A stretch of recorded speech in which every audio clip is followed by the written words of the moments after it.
Kali ini kita akan menceritakan kisah tentang seekor hewan yang konon kabarnya mampu menelan makanan selebar perjalanan kaki selama sebulan hanya dengan 1 kali suapan saja.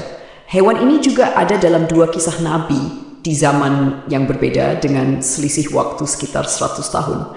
Dalam video kali ini kita akan membahas legenda ikan raksasa dalam Al-Quran. Assalamualaikum warahmatullahi wabarakatuh. Pemirsa YouTube yang dimuliakan Allah, semoga kita selalu dalam keadaan sehat walafiat. Amin ya robbal alamin. Berbicara tentang ikan raksasa yang disebut ikan Nun, pembahasan ini tak akan terlepas dari kisah seorang nabi bernama Nabi Yunus alaihissalam.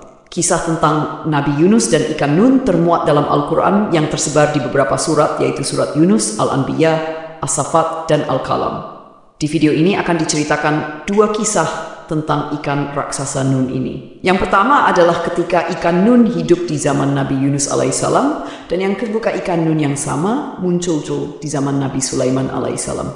Sekarang kita akan mengisahkan tentang ikan Nun yang hidup di zaman Nabi Yunus alaihissalam. Kisahnya begini, teman-teman, Nabi Yunus memiliki ayah bernama Amitai atau yang lebih dikenal sebagai Mata, sehingga nasabnya adalah Yunus bin Mata dan ibunya bernama Rifka.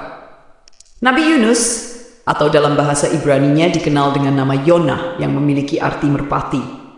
Di dalam Al-Quran, nama Yunus disebutkan sebanyak 4 kali dan sekali disebutkan dengan julukan Zunun dalam bahasa Arab yang berarti yang dari perut ikan.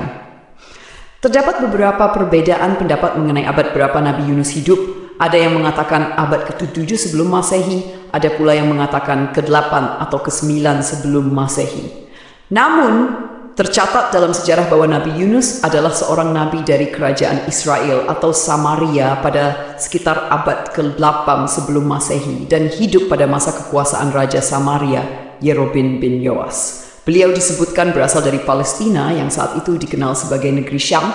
Nabi Yunus diutus setelah masa Nabi Ilyas dan Ilyasa berakhir, dan uniknya lokasi dakwah beliau bukanlah di tanah kelahirannya melainkan di tempat yang jauh dari Syam atau Palestina. Nabi Yunus diutus oleh Allah Subhanahu wa Ta'ala kepada kaum yang bernama Ninawa, yang juga dikenal sebagai Niniwe.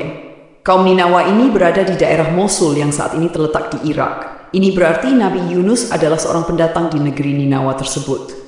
Pada masa itu di negeri Ninawa terdapat sebuah kebudayaan atau tradisi turun-temurun, yaitu menyembah patung-patung atau berhala, sehingga mereka kufur dengan menyembah berhala. Oleh karena itu, diutuslah Nabi Yunus yang datang dari Syam ke Irak untuk mendakwahi penduduk Ninawa agar mereka bertauhid dan hanya menyembah Allah Subhanahu wa Ta'ala. Berhari-hari, berbulan-bulan, dan bahkan bertahun-tahun Nabi Yunus mendakwahi mereka. Namun penduduk Ninawa tetap enggan meninggalkan berhala-berhala mereka.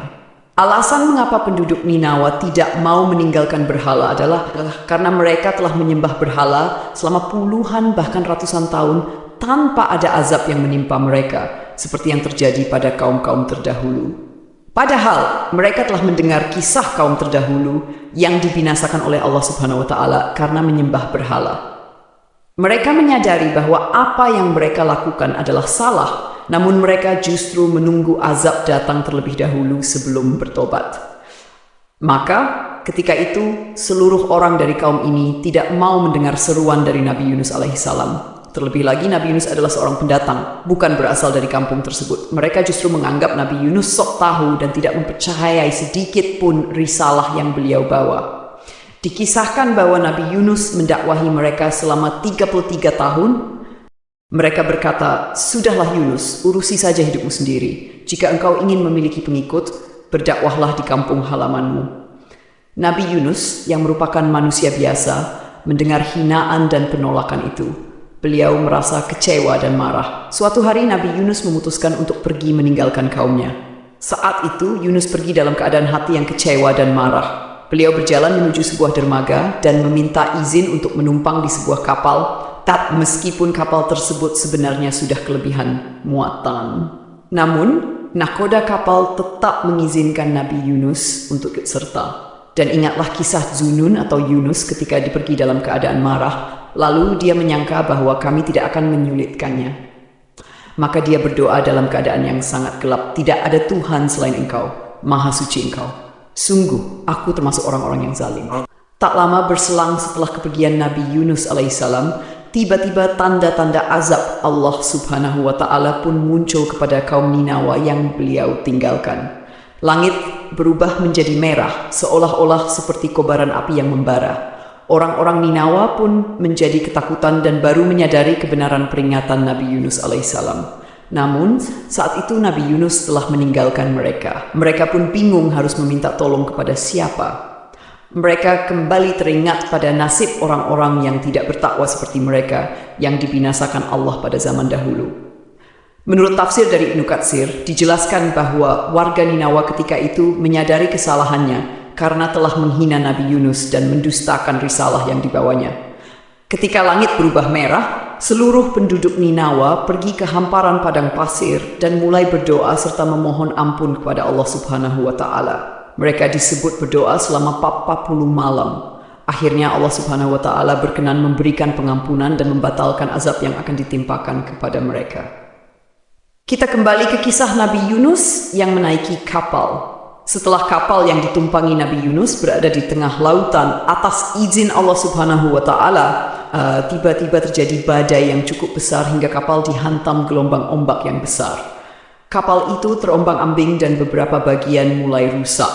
Kapal tersebut perlahan-lahan mulai tenggelam. Nahkoda dan orang-orang di kapal berpikir bagaimana caranya agar kapal tidak tenggelam. Mereka memutuskan untuk membuang barang-barang bawaan agar beban kapal berkurang. Setelah semua barang dibuang, kapal menjadi sedikit lebih stabil. Namun, pengurangan beban masih dirasa kurang karena kapal masih terus tenggelam. Jika dibiarkan, semua orang di kapal itu akan tenggelam. Akhirnya mereka memutuskan untuk membuat undian. Siapapun yang namanya keluar dalam undian, dia harus keluar dari kapal. Nama pertama yang keluar dalam undian itu adalah Nabi Yunus alaihissalam. Namun orang-orang merasa tidak tega untuk melempar Nabi Yunus ke laut karena beliau adalah pria terhormat. Mereka pun melakukan undian ulang, namun nama Nabi Yunus kembali keluar. Bahkan di undian ketiga, nama Nabi Yunus tetap keluar. Melihat namanya muncul 3 kali berturut-turut, Nabi Yunus tanpa diminta langsung melompat keluar kapal dan menceburkan diri ke lautan lepas.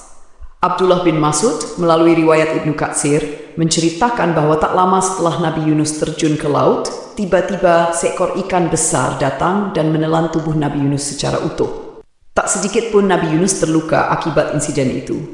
Namun sesaat setelah ditelan, Nabi Yunus kaget dan sempat pingsan beberapa saat. Setelah sadar, beliau mengira dirinya sudah mati. Namun, begitu mengetahui tubuhnya tidak terluka sedikit pun, Nabi Yunus langsung bersyukur dan berdoa di dalam keadaan gelap gulita itu. Mendengar doa dari Nabi Yunus alaihissalam, Allah Subhanahu wa Ta'ala memaafkan Nabi Yunus yang sejatinya Allah Subhanahu wa Ta'ala berencana mengurung Yunus hingga hari kiamat. Namun karena doanya tersebut, akhirnya Allah Subhanahu wa Ta'ala mengeluarkan Nabi Yunus dari dalam perut ikan itu. Sungguh Yunus benar-benar termasuk salah seorang rasul. Ingatlah ketika dia lari ke kapal yang penuh muatan, kemudian dia ikut diundi, ternyata dia termasuk orang-orang yang kalah dalam undian. Maka dia ditelan oleh ikan besar dalam keadaan tercela. Maka sekiranya dia tidak termasuk orang yang banyak berzikir dan bertasbih kepada Allah, niscaya dia akan tetap tinggal di perut ikan itu sampai hari kebangkitan. Surat As-Saffat ayat 1. Pertanyaannya adalah, apakah jenis ikan besar yang menelan Nabi Yunus itu? Ada riwayat yang mengatakan ikan itu adalah ikan paus, tetapi di Al-Quran sebenarnya tidak dijelaskan secara rinci tentang jenis ikan tersebut. Al-Quran hanya menyebutkan ikan besar. Jadi ada 2 kemungkinan teman-teman. Pertama, benar kalau ikan itu adalah ikan paus. Sementara yang kedua, mungkin saja itu adalah jenis ikan lain yang memang khusus Allah Subhanahu wa Ta'ala ciptakan untuk menguji Nabi Yunus alaihissalam. Teman-temanku seiman, singkat cerita, ikan besar yang menelan Nabi Yunus itu pun menepi ke pinggir sebuah pantai. Nabi Yunus dimuntahkan oleh ikan ini dalam keadaan tetap hidup. Namun, kondisi Nabi Yunus ketika itu sangat memprihatinkan. Beliau jatuh sakit dan badannya sangat lemah karena selama di dalam perut ikan, beliau kekurangan makanan dan minuman.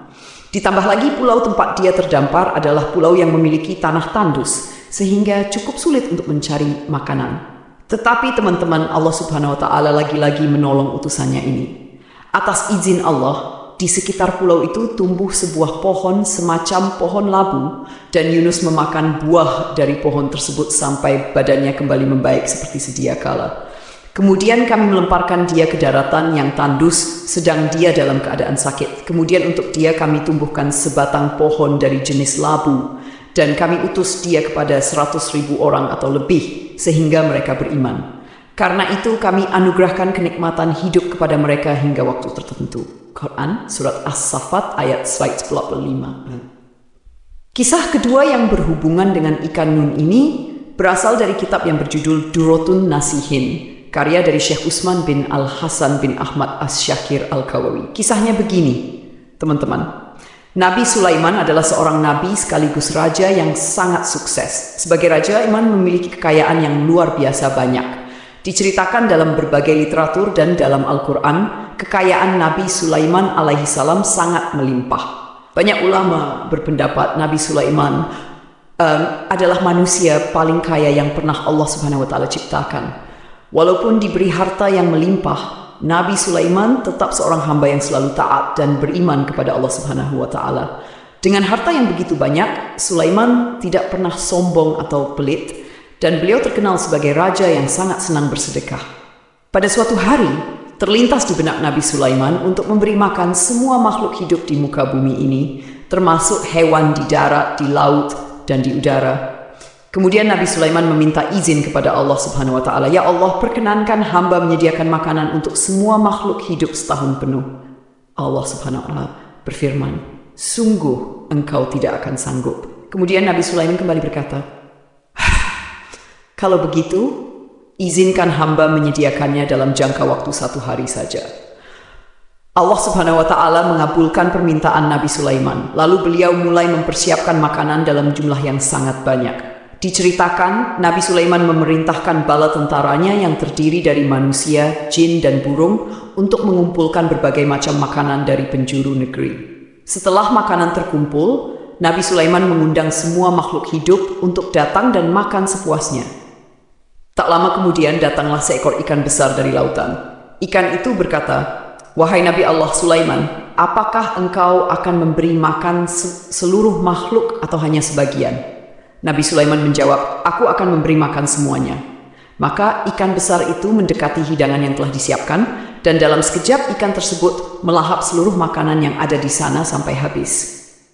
Melihat hal itu, Nabi Sulaiman pun tertegun dan kagum. Ikan besar itu kemudian berkata, "Wahai Nabi Allah Sulaiman, inilah makanan yang aku butuhkan untuk 1 kali makan saja, sementara engkau berkeinginan memberi makan seluruh makhluk selama 1 hari penuh."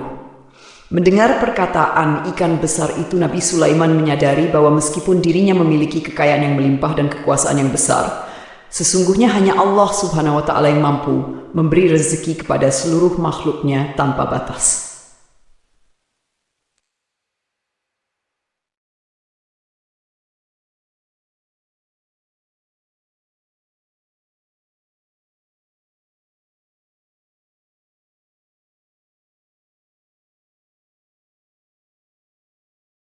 Sehari saja. Akhirnya, ketika Nabi Sulaiman telah mengantongi izin dari Allah Subhanahu wa Ta'ala, Nabi Sulaiman langsung memerintahkan pasukannya, baik dari kalangan jin maupun manusia. Mereka ditugaskan untuk mendata semua makhluk yang ada di muka bumi. Setelah selesai mendata jumlah seluruh makhluk hidup yang akan diberi makan, mereka pun mulai memasak dan mengumpulkan berbagai macam makanan. Makanan yang telah masak, janji itu mereka letakkan di sebuah padang pasir yang sangat luas. Jadi teman-teman, demi memenuhi kebutuhan makan seluruh makhluk hidup ketika itu, mereka menyiapkan makanan selama 40 hari penuh dan mengumpulkan seluruh makanan itu di sebuah padang pasir. Hingga diceritakan panjang dari makanan itu adalah 1 bulan perjalanan kaki, dan lebarnya juga sama, yaitu 1 bulan berjalan kaki. Itu sungguh hidangan makanan yang luar biasa banyak.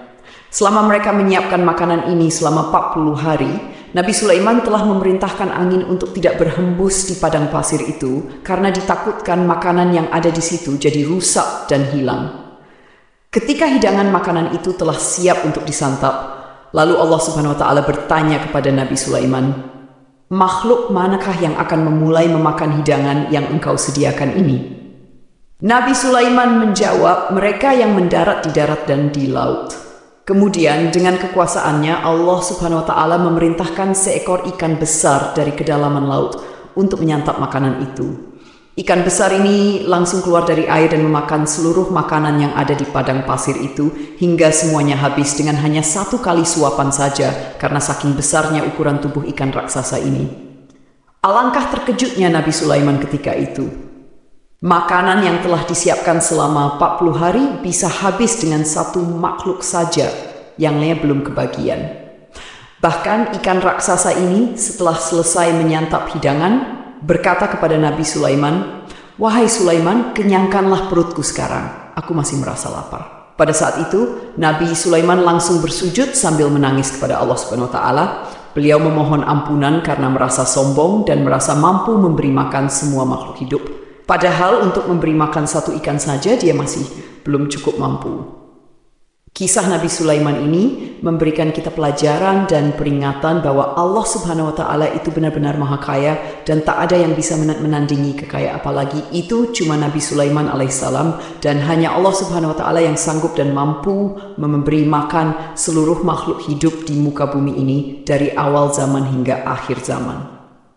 Jadi itulah kisah tentang legenda ikan raksasa dalam Al-Quran. Semoga kisah ini bermanfaat. Lebih dan kurangnya mohon dimaafkan. Yang benar datangnya dari Allah Subhanahu wa Ta'ala.